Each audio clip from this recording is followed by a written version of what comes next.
ആളെ ഇരുത്താൻ പോലും കഴിഞ്ഞ തവണ 40,000-ലധികം വോട്ട് കിട്ടിയ സംസ്ഥാനം ഭരിക്കുന്ന ഒരു മുന്നണിയുടെ സ്ഥാനാർത്ഥിക്ക് ഇത്തവണ സാധിച്ചു. 20,000-ലധികം വോട്ടുകൾ ചരിത്രത്തിൽ ആദ്യമായിട്ടാണ് ഇങ്ങനെ അവർക്ക് നഷ്ടമാവുന്നത്. അതുമാത്രമല്ല, വലിയ തോതിൽ സാമുദായിക ഏകീകരണത്തിനുള്ള ബാഹ്യശക്തികളുടെ ഇടപെടൽ ഈ തെരഞ്ഞെടുപ്പിലുടനീളം നമ്മൾ കണ്ടതാണ്. ആദ്യം ഇടതുമുന്നണി സ്ഥാനാർത്ഥിയായി തീരുമാനിച്ച് സംസ്ഥാന സെക്രട്ടേറിയറ്റിലേക്ക് എത്തുന്നതുവരെ ജില്ലാ കമ്മിറ്റിയും ജില്ലാ സെക്രട്ടേറിയറ്റും എല്ലാം നിർദ്ദേശിച്ച പേര് അവസാന നിമിഷത്തിൽ അവർ മാറ്റിയതിന് പിന്നിലും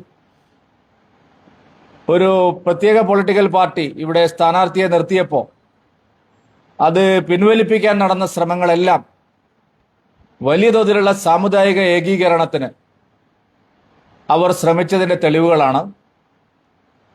മഞ്ചേശ്വരത്തെ തെരഞ്ഞെടുപ്പ് ഫലം സൂചിപ്പിക്കുന്നത് അത്തരത്തിലുള്ള ജനാധിപത്യ വിരുദ്ധമായിട്ടുള്ള തീവ്ര ചിന്താഗതിക്കാരെ പ്രോത്സാഹിപ്പിക്കുന്ന ഒരു നിലപാടിന്റെ കൂടി ഫലമാണ്. കാസർഗോഡ് ജില്ലയിൽ ഈ തെരഞ്ഞെടുപ്പിൽ BJPക്ക് എല്ലാ മണ്ഡലങ്ങളിലും വോട്ട് വർദ്ധിച്ചിട്ടുണ്ട്. മഞ്ചേശ്വരത്തും കാസർഗോഡും കാഞ്ഞങ്ങാടും ഉദുമയിലും BJPക്ക് നല്ല നിലയിൽ വോട്ട് വർദ്ധിച്ചിട്ടുണ്ട്. എന്നാൽ രാഷ്ട്രീയത്തിനപ്പുറം ചില ശക്തികൾ തെരഞ്ഞെടുപ്പിനെ സ്വാധീനിക്കാൻ പച്ചയായി ഇടപെടുന്ന ചിത്രമാണ് നമ്മളിവിടെ കണ്ടത്. സംസ്ഥാനത്ത് പലയിടത്തും അതിനുവേണ്ടിയുള്ള ശ്രമങ്ങൾ നടന്നിട്ടുണ്ട് എന്നുള്ളതും ഒരു യാഥാർത്ഥ്യമാണ്. ഭാരതീയ ജനതാ പാർട്ടി ശരിയായ വികസന കാഴ്ചപ്പാട് മാത്രം മുന്നിൽ വെച്ചുകൊണ്ടാണ് ഈ തെരഞ്ഞെടുപ്പിനെ നേരിട്ടത്. പക്ഷേ മുസ്ലിം ലീഗ് അവസാന നിമിഷങ്ങളിൽ നടത്തിയ പ്രസ്താവനകൾ പോലും തികഞ്ഞ സാമുദായിക ഏകീകരണത്തിന് വേണ്ടിയുള്ള നിർലജ്ജമായിട്ടുള്ള നീക്കങ്ങളായിരുന്നു. നമ്മുടെ നാടിൻ്റെ സമാധാനത്തിനും നാടിൻ്റെ സുരക്ഷയ്ക്കും ഭീഷണിയായിട്ടുള്ള ആളുകളെ പോലും തെരഞ്ഞെടുപ്പിൽ പച്ചയായി ഉപയോഗിച്ചു എന്നുള്ള ചരിത്രവും നാളെ രേഖപ്പെടുത്താൻ പോകുന്ന ഒരു തെരഞ്ഞെടുപ്പാണ്.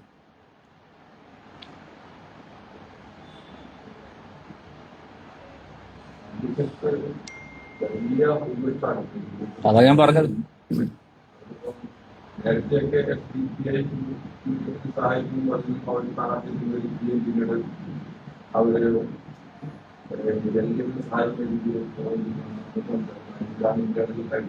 LDFിനെ സഹായിച്ചെങ്കിൽ അവർക്ക് 20,000 വോട്ട് എവിടെയാണ് പോണത്?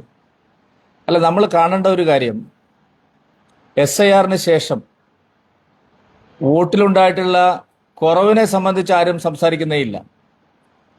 SIR കഴിഞ്ഞതിന് ശേഷം നല്ല നിലയിലുള്ള വോട്ടിന്റെ കുറവ് ഒരു ഭാഗത്ത് കൃത്യമായിട്ട് ഇവിടെ ഉണ്ടായിട്ടുണ്ട്.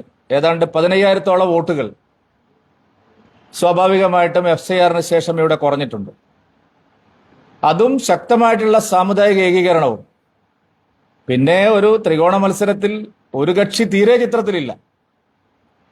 പ്രാഥമികമായിട്ടുള്ള ഞങ്ങളുടെ പരിശോധനയിൽ ഇപ്പോൾ ഉദാഹരണത്തിന് LDF സ്ഥാനാർത്ഥിയുടെ സ്വന്തം ബൂത്തിൽ 19 വോട്ട് മാത്രമാണ് കിട്ടിയത്.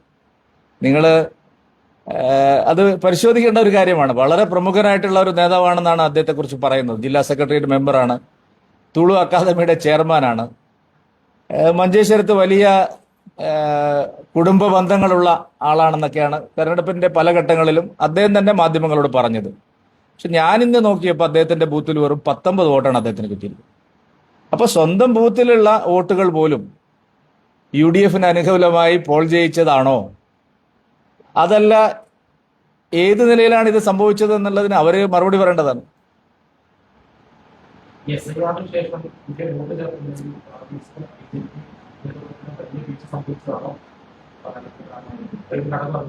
അങ്ങനെ ഒരു വീഴ്ചയും വോട്ട് ചേർക്കുന്ന കാര്യത്തിൽ സംഭവിച്ചിട്ടില്ല.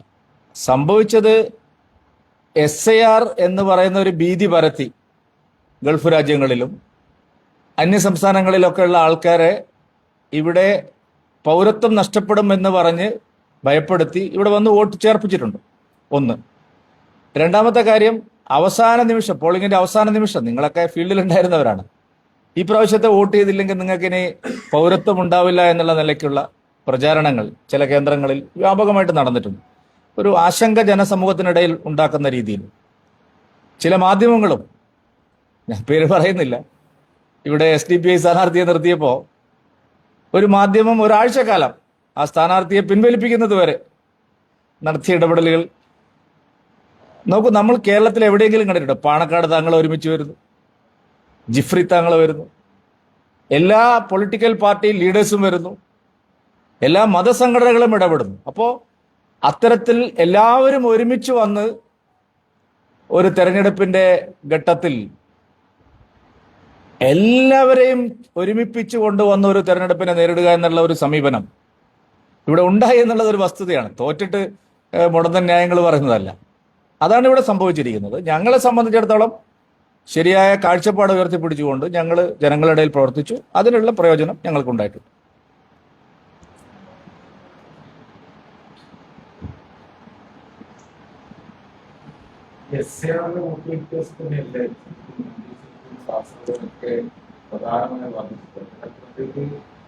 BJPയുടെ പൊളിറ്റിക്കൽ വോട്ടുകൾ എടുത്ത് നോക്കിയാൽ അതിലുള്ള പോൾ ചെയ്തിട്ടുണ്ട്, അത് കിട്ടിയിട്ടുണ്ട്. അതിന് വലിയ ഇതിന് സംഭവിച്ചിട്ടില്ല. പുതിയതായി വോട്ട് ചേർത്തതിൽ വലിയ വ്യത്യാസം ഈ രണ്ട് മണ്ഡലങ്ങളിലും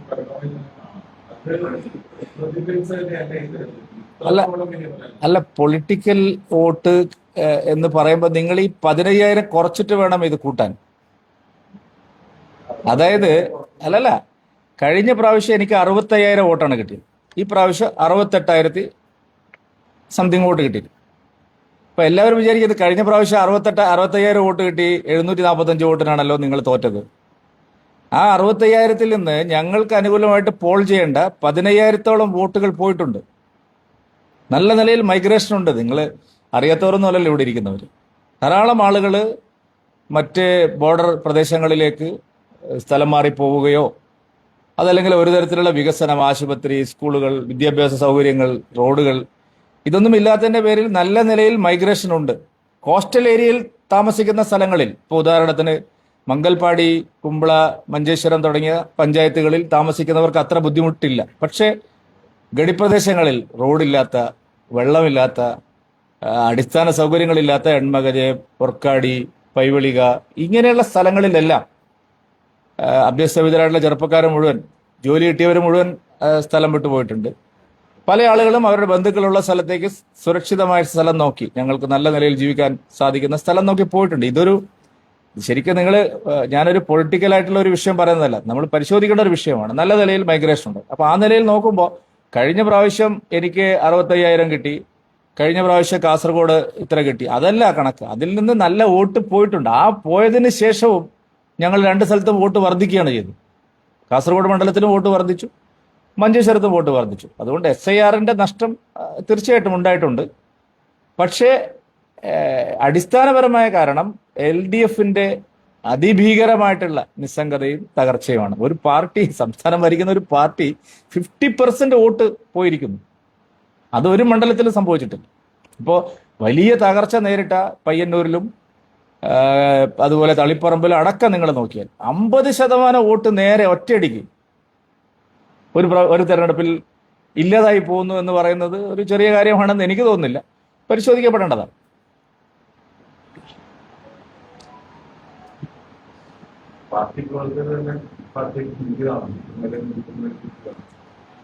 അല്ല, എന്താണ് സംഭവിച്ചതെന്ന് അവരാണ് പരിശോധിക്കേണ്ടത്. എന്തായാലും വലിയ തോതിൽ വോട്ട് ഷിഫ്റ്റിംഗ് നടന്നിട്ടുണ്ട്. സാധാരണ ഒരു 1,500-2,000 വോട്ടൊക്കെ പരിശോധിച്ച് അത് മറിക്കുന്നത് ഇവിടെ പതിവാണ്, ഞങ്ങൾ ജയിക്കാതിരിക്കാൻ വേണ്ടിയിട്ട്. അത് എല്ലാവരും സമ്മതിച്ചിട്ടില്ല. ഇപ്പം കാസർഗോഡ് ജയിച്ച ബഹുമാനപ്പെട്ട MLA തന്നെ പറഞ്ഞു ഞങ്ങൾക്ക് അവരുടെ വോട്ട് കിട്ടും, CPM-ന്റെ വോട്ട് കിട്ടും. പക്ഷെ സാധാരണ നിലയിൽ അങ്ങനെ ഒരു തെരഞ്ഞെടുത്ത സ്ഥലങ്ങളിൽ വോട്ട് മറിക്കുക എന്നുള്ള ഒരു സമീപനമാണ് കണ്ടതെങ്കിൽ ഈ തെരഞ്ഞെടുപ്പിൽ സർവ്വവ്യാപകമായിട്ട് എല്ലാ ബൂത്തിലും 229 ബൂത്തിലും വോട്ട് മറിഞ്ഞതായിട്ടാണ് കാണുന്നത്. അത് LDF പരിശോധിക്കട്ടെ. ഈ വലിയ തകർച്ചക്കിടയിൽ അവർക്ക് അത് പരിശോധിക്കാൻ സമയം കിട്ടുമെന്ന് എനിക്കറിയില്ല. പക്ഷെ പരിശോധിക്കേണ്ടതാണ്. ഒരു പൊളിറ്റിക്കൽ പാർട്ടി ഒറ്റയടിക്ക് 50% വോട്ട് ഇല്ലാതായി പോകുന്നു. അങ്ങനെ ഒരിക്കലും സംഭവിക്കില്ല. അതൊരു സ്വാഭാവികമായിട്ടുള്ളൊരു പ്രശ്നമായിട്ട് വരില്ല. അതിനകത്ത് അസ്വാഭാവികതയുണ്ട്. കഴിഞ്ഞ പ്രാവശ്യം തന്നെ LDF-നെ പിന്നെ UDF-നെ സഹായിക്കാൻ വേണ്ടി രംഗത്തിറങ്ങിയ ആളെ തന്നെ ഇത്തവണ സ്ഥാനാർത്ഥിയാക്കിയെന്നുള്ള ആക്ഷേപം പാർട്ടിക്കകത്ത് തന്നെ ഉണ്ട്. അല്ലെ ഇങ്ങനെ വോട്ട് മറിയില്ലല്ലോ. ഡീലാണെന്നുള്ള ആരോപണം. അല്ല, ഡീൽ ഓൾറെഡി ഉണ്ടല്ലോ. പക്ഷെ ഇത്തവണ പാർട്ടിയെ തന്നെ എന്താ പറയുക, പൂർണ്ണമായിട്ടും വിറ്റിരിക്കുകയാണെന്നാണ് മനസ്സിലാവുന്നത്. അത് അവര് പരിശോധിച്ച് നോക്കട്ടെ. ഞങ്ങൾ പറഞ്ഞ ആക്ഷേപമായിട്ട് എടുക്കണ്ട. അവർക്ക് സംവിധാനങ്ങളൊക്കെ ഉണ്ടല്ലോ. CPM സംസ്ഥാനത്ത് ഈ തെരഞ്ഞെടുപ്പിൽ തോറ്റെങ്കിലും അവരുടെ സംവിധാനങ്ങളൊന്നും ഇല്ലാതായിട്ടില്ലല്ലോ. അവരുടെ ഏരിയ സെക്രട്ടറിമാരുടെ, അവരുടെ ജില്ലാ സെക്രട്ടേറിയറ്റ് മെമ്പർമാരുടെ, അവരുടെ സ്ഥാനാർത്ഥിയുടെ ഒക്കെ സ്ഥലങ്ങളിൽ എന്ത് സംഭവിച്ചു എന്നുള്ളത് അവർ പറയട്ടെ. ബിജെപിയുടെ ക്രിസ്ത്യൻ ഔട്ട്റീച്ചിലൊക്കെ പരാജയം സംഭവിച്ചു എന്നത് അല്ല, ഞാൻ അങ്ങനെ കണക്കാക്കുന്നില്ല. ഒരു സത്യം പറയാതിരിക്കാൻ പറ്റില്ല. മുസ്ലിം ക്രിസ്ത്യൻ സമൂഹത്തിൽ നിന്ന് LDFനോട് ശക്തമായിട്ടുള്ള പ്രതിഷേധം അവർ പ്രകടിപ്പിച്ചിട്ടുണ്ട്. അതുകൊണ്ട് വ്യാപകമായിട്ട് ന്യൂനപക്ഷ വോട്ടുകളുടെ ഏകീകരണം ഉണ്ടായിരിക്കുന്നു. അതിപ്പോൾ എല്ലാവരും സമ്മതിക്കുന്ന കാര്യമല്ല. അല്ലാതെ BJPയുടെ ഒരു ഔട്ട്റീച്ച് പോയതിനെ പറ്റിയല്ല നിങ്ങൾ പറയേണ്ടത്.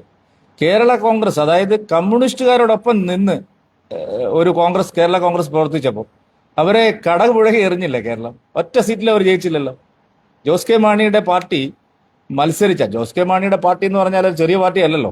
പാലായിലെ ഒരു രാഷ്ട്രീയമായിട്ട് അതിനൊരു പ്രാധാന്യം ഉണ്ടല്ലോ കെ മാണിയുടെ കാലം മുതൽ. ആ പാർട്ടിക്ക് ഒരു സീറ്റ് പോലും കിട്ടിയില്ല. എന്ന് പറഞ്ഞാൽ മതന്യൂനപക്ഷങ്ങൾക്കിടയിൽ വളരെ ശക്തമായിട്ടുള്ള ഒരു കാറ്റ് LDFനെതിരെ ഉണ്ടായിരുന്നു. അപ്പൊ അതുകൊണ്ട് BJPയുടെ ഷോൺ ജോർജും PC ജോർജും അതുപോലെ അനൂപ് ആന്റണിയും ജയിച്ചില്ല എന്ന് പറയുന്നവര് കാണേണ്ട ഒരു വസ്തുതയാണ്. കമ്മ്യൂണിസ്റ്റുകാരോടൊപ്പം നിന്നവരെ എല്ലാവരെയും തോൽപ്പിച്ചു.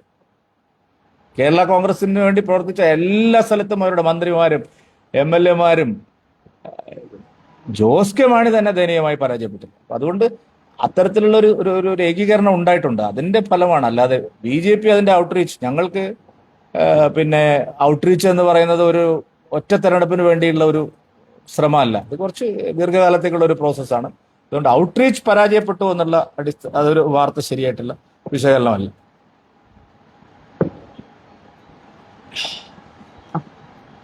Okay, thank you.